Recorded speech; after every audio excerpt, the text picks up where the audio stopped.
Education is what's important. Training, preparation for the expected. Education, preparation for the unexpected.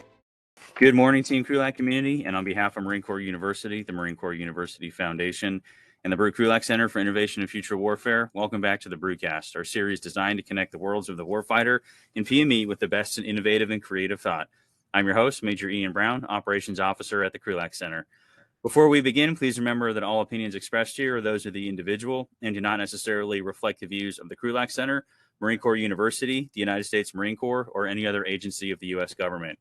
So, 1 November 1945 was supposed to be X Day, the beginning of the largest amphibious operation in history, landing Allied forces on the Japanese island of Kyushu.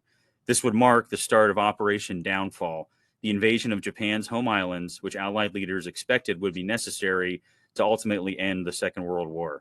As it turned out, Operation Downfall was canceled after the atomic bombings of Hiroshima and Nagasaki and the entry of the Soviet Union into the war against Japan.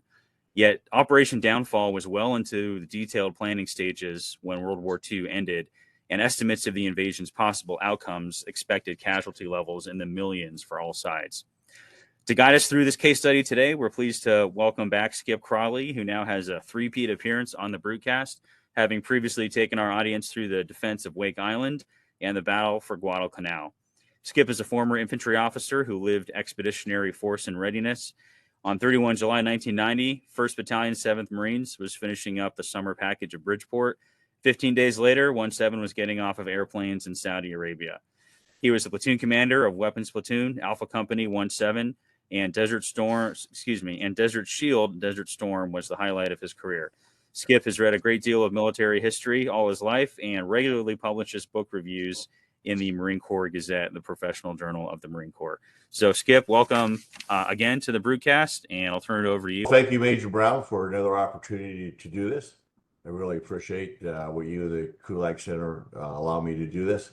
So what we're going to talk about is Major Brown said, Operation Downfall, invasion of Japan, which was to take part in a two-part operation, Operation Olympic, 1 November 1945, which was the invasion of the southernmost home island, and then Operation Coronet, 1 March 1946, which would invade Honshu. I'm probably mispronouncing the name, but Honshu, the main island where Tokyo is located. And so to try and kind of tie this into EABO, the first podcast I did was Wake Island, which was defending EABO, which I thought was a good historical example of that. Then Guadalcanal, which is seizing an advanced base, and now wrap it up with Operation Downfall, which would really be, invading the person's home country. So I'm going to address two issues during this podcast, and that's how many casualties would the United States have reasonably expected to sustain if we had invaded Japan in 1945 and 1946? And the second one is, was the atomic bomb necessary to be dropped to end the war? So anyway, so I already discussed this. But when we're done, I hope you'll know why there have been such a wide variety of estimates and what a realistic number is for casualties, and as we'll both see, the number of casualties expected and whether to drop the atomic bomb or not are inextricably linked together. And sometimes on an online, I'll go to an online military history quiz or whatever, and I was doing one night, and it was 100 questions about World War II, and I got to 99 out of 99, and I went to the 100th question, and it said, what's the last thing the United States did vis-a-vis Japan? And it said plan an amphibious invasion, blockade, and strategic bombing, or D, which was all above it. I said D, which was all above it. It was C, which was strategic bombing. So I was very close to 100% on that quiz, and did not get that. Okay, let's take a look at some background here. before we get into the actual invasion of the Japanese homeland. It's summer 1945. Okinawa has just been declared secured as of 22 June 1945. The first 6 months of the war, as many people know, the Japanese Navy did rampage across the Pacific, pretty much seeming to be unstoppable. And they had something like 25% of the Earth's, at the end of those 6 months, they had something like 25% of the Earth's territory under the control of, obviously, the great majority of it was water. And then on 4 and 5 June 1942, you had the Battle of Midway, which was a turning point of the Pacific War. And I think you can make the case that it was a turning point of the entire war. And I actually think you can make a case that the most important 5 minutes in World War II was between 10:25 and 10:30 a.m. 4 June, as the Japanese carriers were about to launch what would presumably be a devastating attack against our carriers. And 5 minutes later, the dive bombers had heavily damaged three of their carriers. And the reason I mention that is, if we had not won the Battle of Midway, then it would have really pulled Army and Army Air Force units to guard the western United States instead of going to England. So we had that turnaround, and then the Joint Chiefs of Staff decided to have 2 drives towards Japan. One is MacArthur's Southwest Area Drive, where he takes basically the cities along the north coast of New Guinea, and then he heads to the Philippines in October 1944. And then, of course, the Central Pacific Drive, which is more familiar to most Marines, where we start at the Gilberts, and then the Marshalls, and the Marianas, and Iwo Jima, and Okinawa. Well, what you have in the summer of 1945 is you have both of these drives have come to a halt, essentially, and now we're going to invade Japan. So the Navy did not want to be under the Army, and the Army didn't want their aircraft carriers under the control of the Navy. So what they did was the JCS came up with a Solomonic solution, where they said MacArthur was the commanding general of all Army forces in the Pacific, and Nimitz was the admiral in command of all naval forces in the Pacific, which really didn't solve the problem, because someone's going to have what happens when you do the amphibious landing, who's in control. So that ultimately came down on MacArthur's side. Okay, so let's talk about Operation Olympic in Coronet. Like I said, Okinawa was declared secure on 22 June, and planning went on, and like Major Brown said, detailed planning for these 2 operations. And there was, for Operation Olympic, I'm trying to give you a sense of how big this operation was. For Normandy, which we're all familiar with, D-Day, they had 5 1/3 assault divisions. Operation Olympic would have been 9 assault divisions, about twice as many people in the assaulting force the first day than Normandy. The landing on the southernmost home island of the Japanese would be ship to shore versus shore to shore. So Normandy, you basically went for the United Kingdom, and you went out in the Atlantic and came looping, coming back into Normandy. That's pretty much a ship to shore movement. Shore to shore movement. This is a shore to shore. This is a ship to shore movement, where you have to have all of your landing craft and stuff, set across several hundred miles of ocean. So if you take a look at the force list, and you may not be able to see very well, but if you take a look at the force list for Operation Olympic, you'll notice that that there's 369. There's 12 divisions in the total assault, not assault force, but the total force. And that really is a lot bigger than what MacArthur had when he returned to the Philippines. He had 2 numbered armies, and he had 9 divisions. And that's what he started out liberating the Philippines with. So this would easily have been the biggest military operation, the biggest amphibious operation of the Pacific War. And then once that's done, they were looking at going executing Operation Coronet, scheduled for 1 March 1946. And this, the purpose of this would be to just simply to destroy Japan's will to fight and to destroy their war-making potential. So some people wonder if we had to have this invasion or not. MacArthur, who said he understood the Oriental mind, said that we would never have to do it. Of course, that's the same MacArthur that said that the Chinese were not in Korea in 1950 in any force too. The Navy wanted to basically blockade. They blockaded the islands, and they thought they would starve it into submission. At that time, we're looking at about 80% of the merchant shipping of Japan had been destroyed.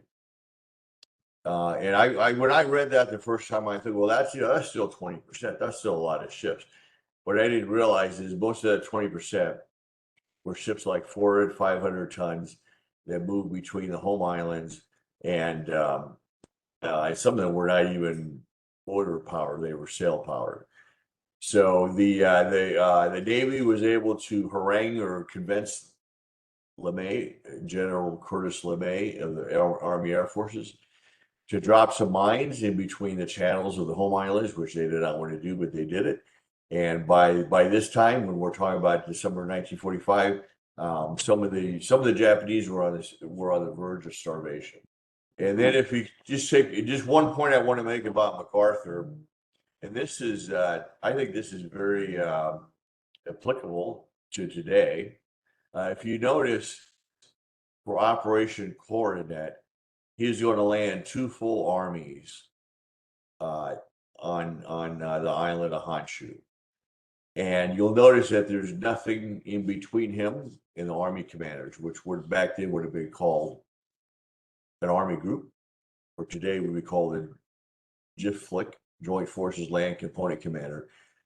And he did this deliberately because he did not want anyone to usurp or weaken his command authority over things. So he was going to be his own army group commander. And I think it works here because you just got 2 armies. I don't really think you need that intermediate headquarters.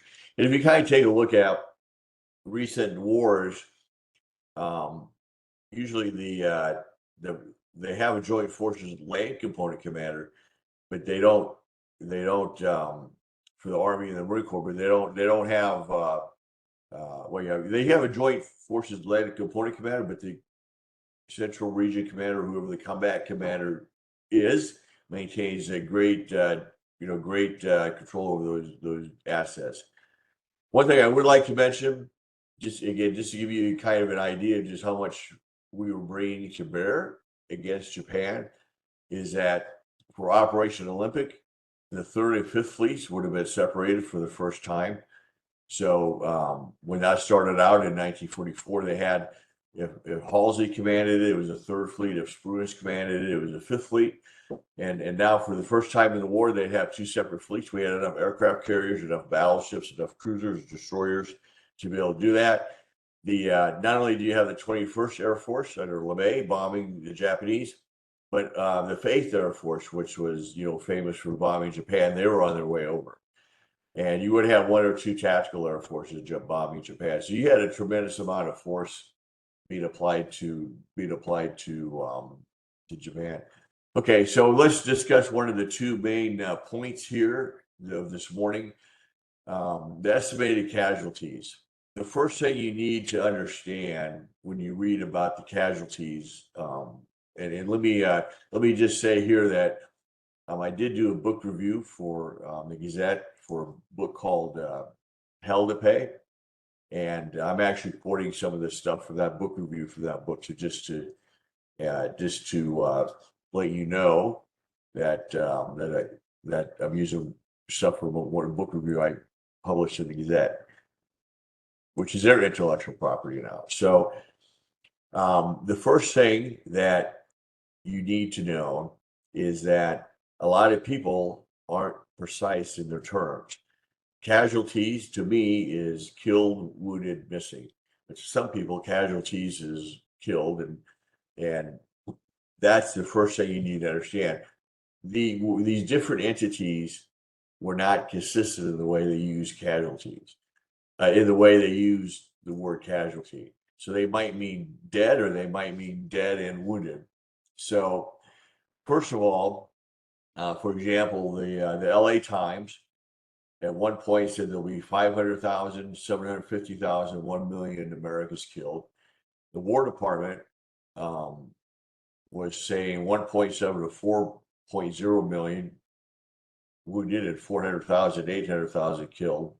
And to give you put that in context, during the entire World War II, we lost 410,000 servicemen KIA. So there were a lot of different estimates floating around out there. It made a lot of people think hard about, do we want to have an invasion, or do we want to just blockade them?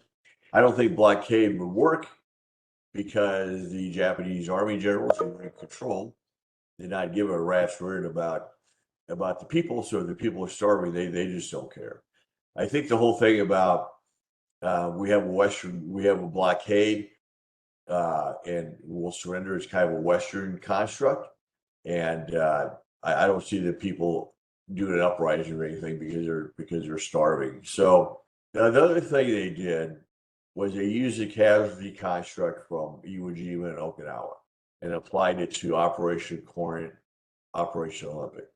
And you shouldn't do that, because we're not going to take the same casualties once we break out of the beachheads as we do at Okinawa or Iwo Jima. Iwo Jima, I think, was 2 miles by 5 miles, and it was, just honeycombed with tunnels and everything. If you're not aware of it, the Marine Corps lost about 6,000 killed and 16,000 wounded, and that was the only battle in the Pacific where we took more casualties than the Japanese. I think they had about 20,000 dead. So they took the worst case scenario and applied it to the landings, and that was wrong, because even though you're on islands, or those are big islands, once you break out of the beachheads, you can maneuver. If someone's holed up in some mountains, you can bypass them or what have you. I also think that there was a mistaken assumption that as the Allies gained control of Japan, that the people would still follow the emperor blindly. So I don't think so. In Germany in World War II, when American troops had occupied a German city, the Hitler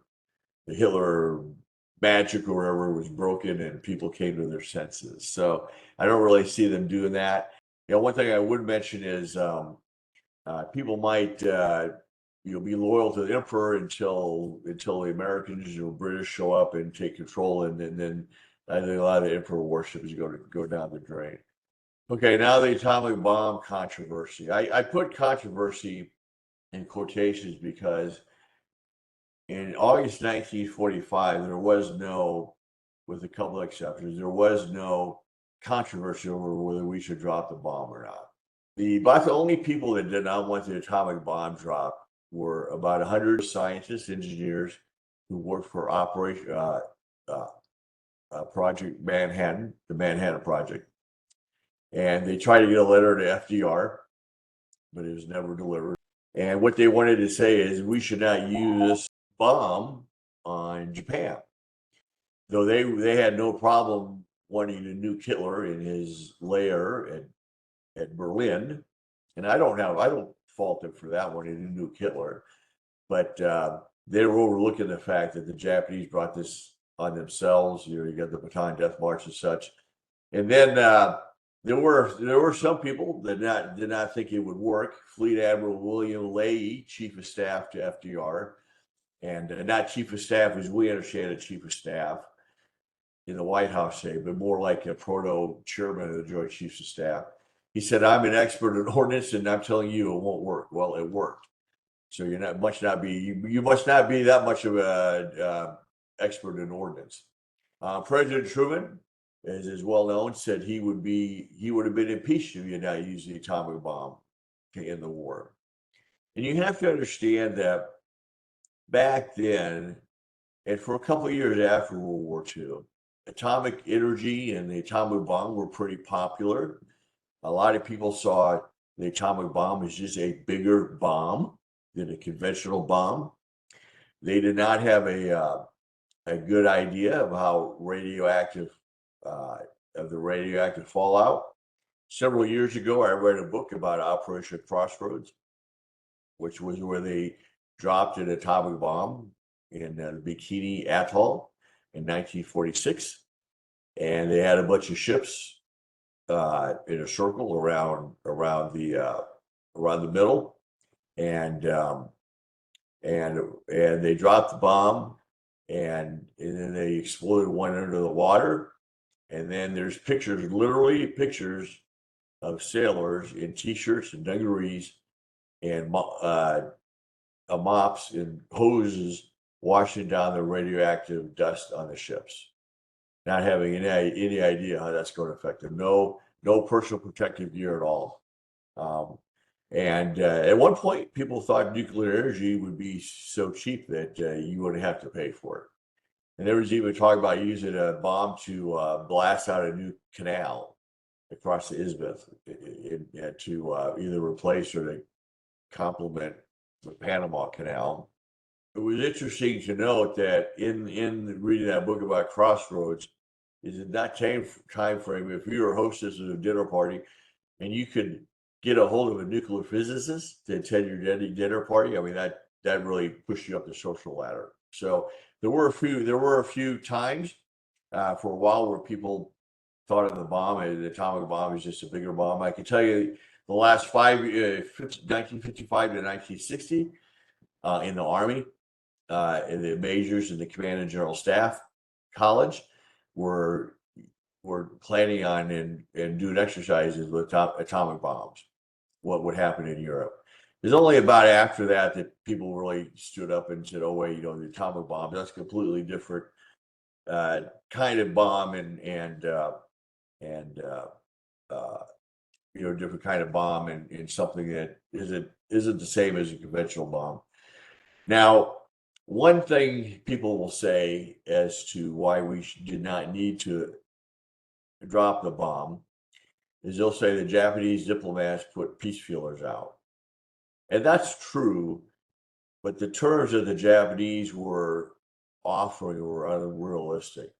You would keep the emperor on his throne, no allied troops would occupy the home islands. The Japanese would try their own accused war criminals, and that just was not realistic. So the idea that the Japanese were on the verge of surrender is utterly unrealistic. Myth number two, that the Japanese surrendered due to the Soviet invasion of Manchuria in 1945. So you had the first bomb dropped on Hiroshima on 6 August. You had the second one dropped on Nagasaki, I think on 9 August. And 9 August is when the Soviet army invaded Manchuria. And people that are against having dropped the atomic bomb says this is what caused the Japanese surrender. That's not true. What caused the Japanese surrender was just a shock of knowing that you could have one bomb and wipe out a city. Really shook people to the core. And what I think people don't understand is the Japanese army generals were running the show, and they wanted to go out in a blaze of glory, take as many Americans as they could with them. And with the atomic bomb, even those guys were a little shocked, and that allowed the civilians to take charge of the process there, which they had not been in charge of before World War II, and to get a surrender. Just a quick conclusion. We have wildly different estimates of the number of people that would be killed if we invaded Japan, because people are not misuse the word casualties. So you need to know if it's casualties, killed, wounded, and missing, or if they're using KIA and casualty as a synonymous term. Wrong construct. People thought we'd have the same amount of casualties, the same percentage of casualties at Iwo Jima and Okinawa. That may very well have been true at the beaches, but once we got inland, it would not have been the case. And not only did it save U.S. lives, but it saved a lot of Japanese lives. The atomic bombs did, and that's when people are critical of us using the atomic bomb. They never seem to acknowledge that a lot of Japanese ended the war alive because we did not have to invade. So this is not only did it save American lives, it saved a lot of Japanese lives, and a lot more Japanese lives than American lives. And like I said, the shock of one bomb wiping out a city convinced the Army generals to surrender, which allowed the civilians to end the war. Do you have any questions?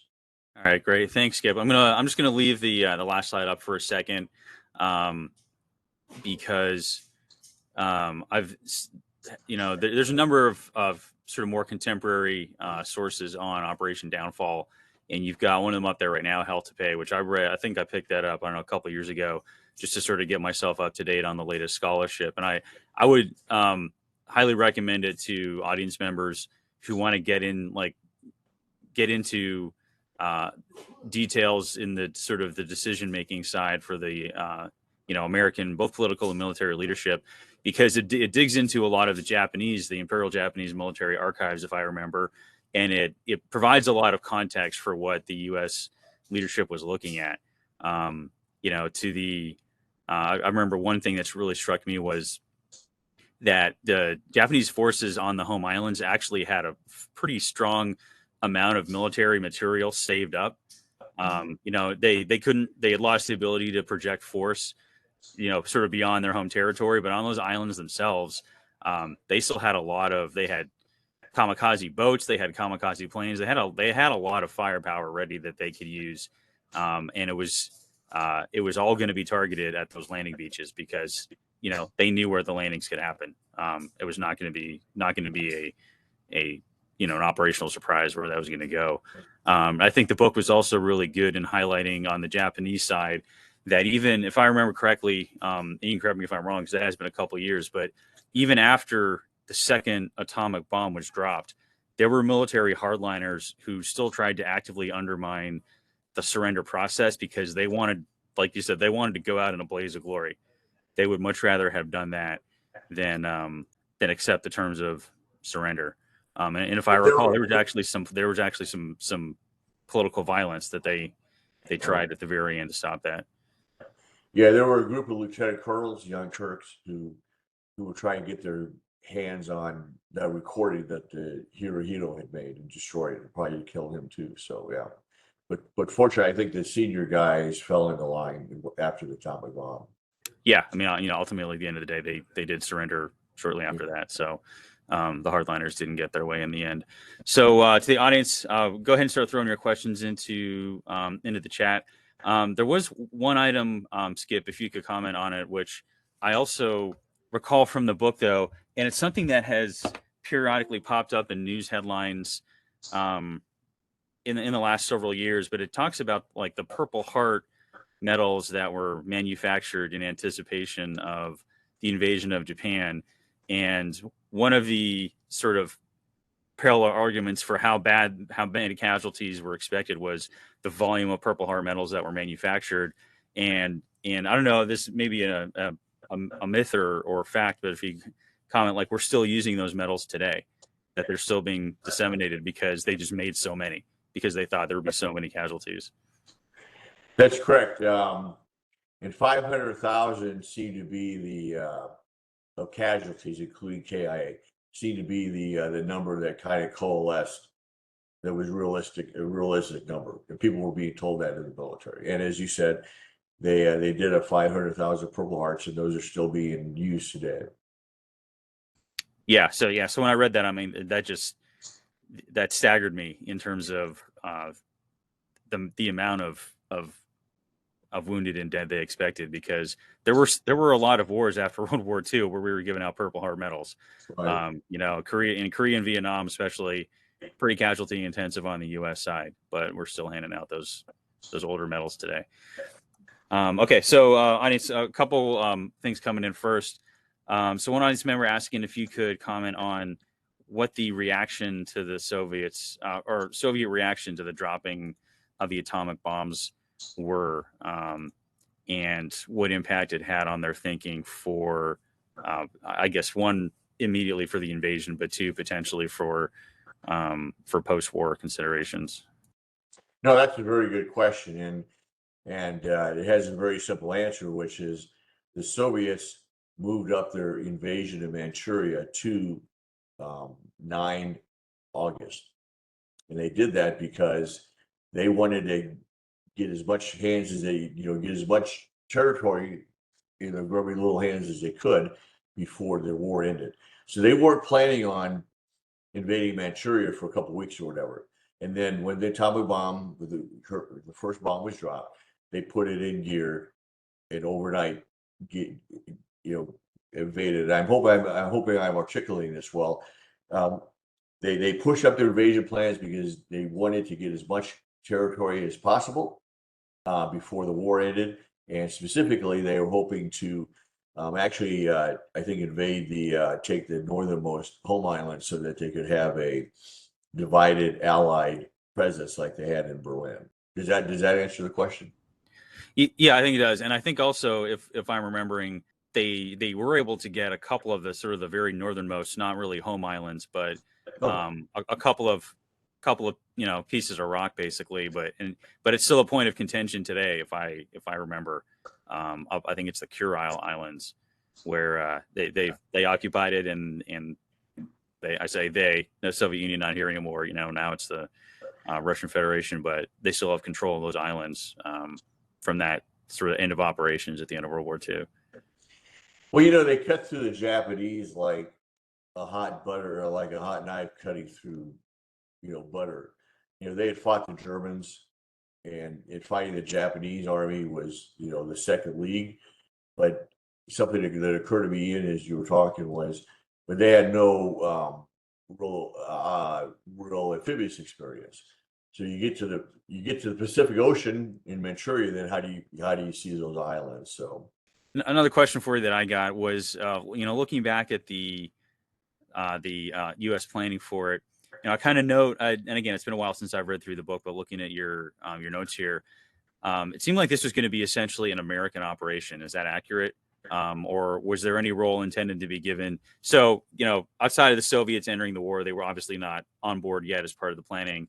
But what about some of the other allies, British or the French? Were they considered at all, or were they not going to have a role? that's a good question.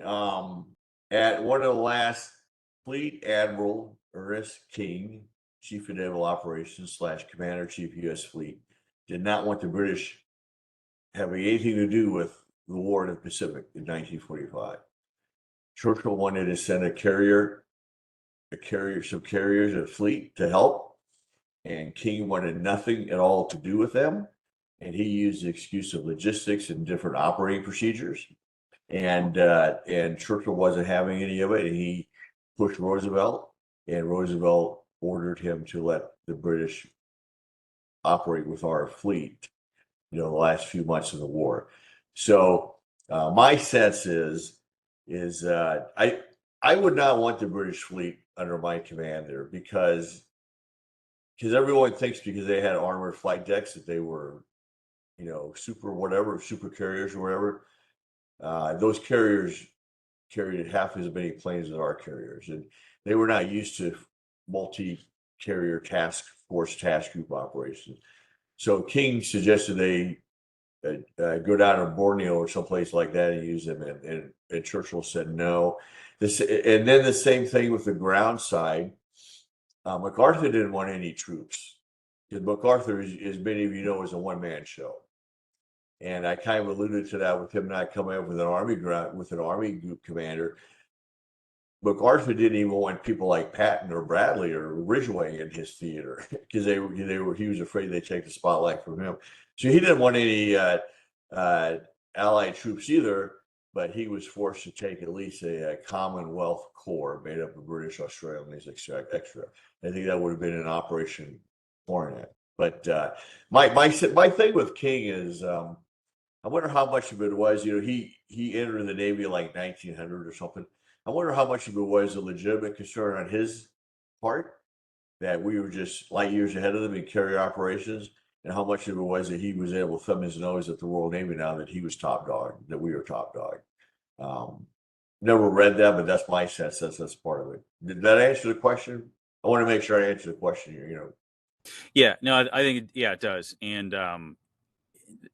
don't necessarily need to go down some of the political rabbit holes, but as you sort of noted in untangling fact from myth there at the end, getting to the end game of the war, political considerations by all sides were really starting to weigh in, and not just in the Pacific region, right? Looking at where the line settled in Europe, splitting Germany between the, France, Britain and the United States versus the Soviets, like that was starting to matter, who was sitting on what at the very end. So, there may not be any sort of documentary stuff, but it's this with looking at the post-war layout, you got to imagine that was in people's minds.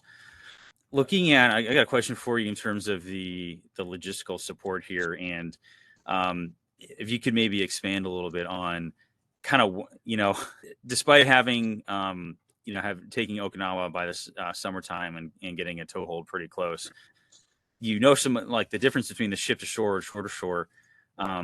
It's a massive logistical undertaking.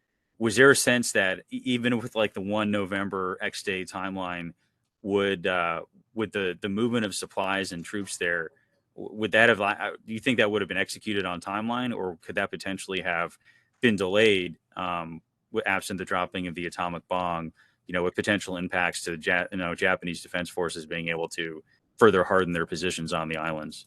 No, I think it would have been.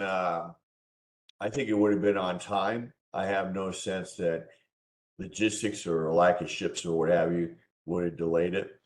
One thing to take a look at that I find kind of interesting is you had 5th Amphibious Corps and 3rd Amphibious Corps, which were both Marine Corps corps with 3 divisions each. One of them would take an island, and one of them would be trading. Then that person would take an island, and other people would be trading. So the troops that took Okinawa would not be fighting in Operation Olympic. They'd be in Operation Corinth. Plus, you had fresh troops coming from the United States. So as far as the troops are concerned, you have enough troops to beat the deadline. I know the question was logistics, but by that time, our Kaiser, that guy on the West Coast, was pumping out the merchant ships like one a day, like sausages, and I don't think we would have had any problem meeting that from the logistical point of view. There would be a massive logistical situation. We have the 8th Army or the 8th Air Force coming from Europe to bomb Japan.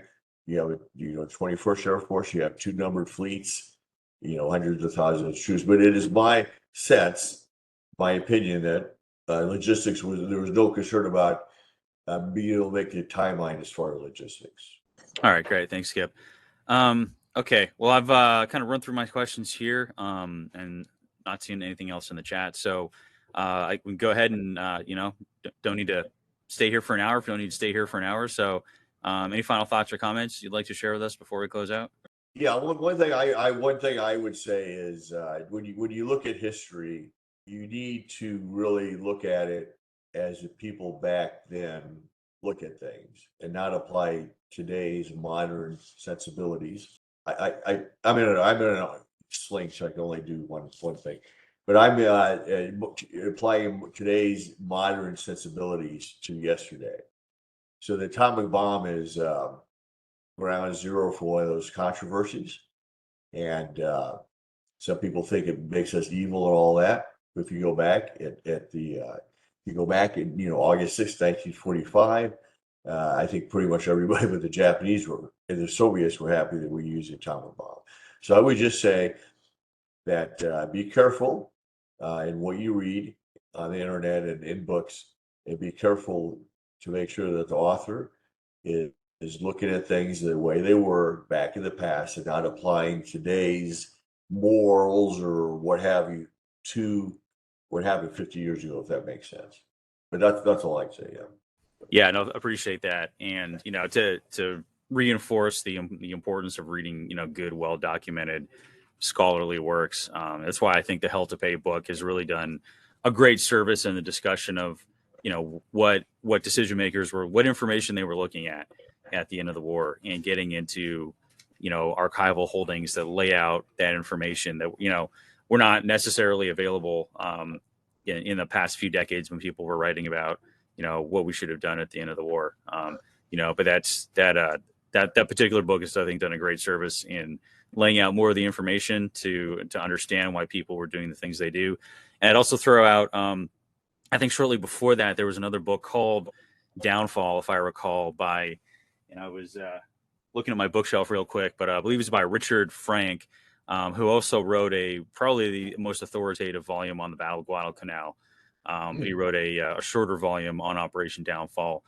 Didn't have the same information as the Hell to Pay book, but again, it was a more recent look with information that hadn't been released sort of since the last round of scholarship on it. So it's also a shorter book than Hell to Pay. So if you're looking for sort of a entry level modern reassessment, I would recommend the Richard Frank book Downfall as well. But I do think Hell to Pay is kind of the gold standard now for understanding why.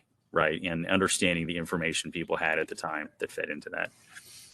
Well, it's interesting. When I did that book review, I got confused about where the numbers were coming from. So I had to keep going back and rereading sections until I had a clear picture in my mind.